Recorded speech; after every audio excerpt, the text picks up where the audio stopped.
die Bybel, dis 'n skat vol wysheid, liefde en raad wat pas.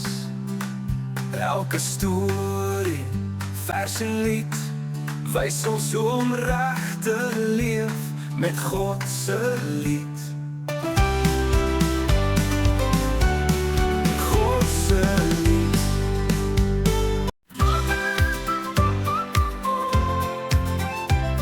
In 'n landblik gelede het mense besluit om 'n toring te bou so hoog en wyd.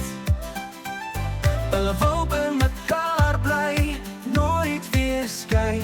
Maar God het 'n plan wat hulle nie kon raai. Oor die toer van Babel, so hoog in die lug. Mense het gepraat, maar verstaan nie meer terug. God het al gemin en hulle verstrooi. Nou praat ons verskillend, maar bly steeds mooi. Hulle het bakstene gemaak en klei gemeng. Die toring het gebroei, maar toe het God ingetree. Hy het hulle tale verwar en hulle verstrooi.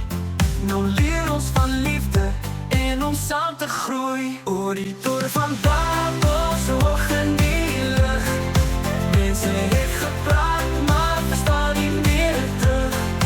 God het al gemin en hulle verstrooi. Nou praat ons verskillend, maar bly steeds mooi.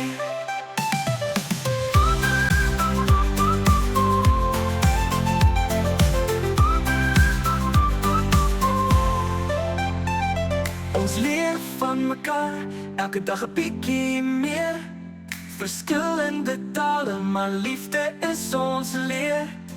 Saam kan ons bou 'n wêreld vol vreug, met respek en begrip, elke dag 'n nuwe seug. Oor die toren van Babel, so hoog in die lug. Mense het gepraat, maar verstaan nie meer terug. God het al gemin en hulle verstrooi. Nou praat ons verskillend, maar bly steeds mooi.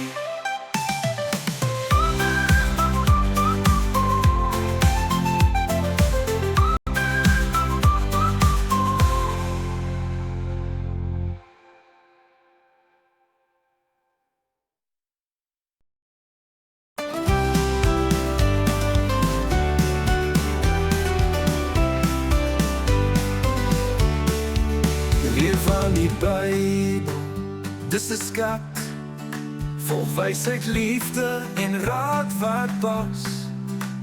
Elke storie, vers en lied wys ons hoe om reg te leef met God se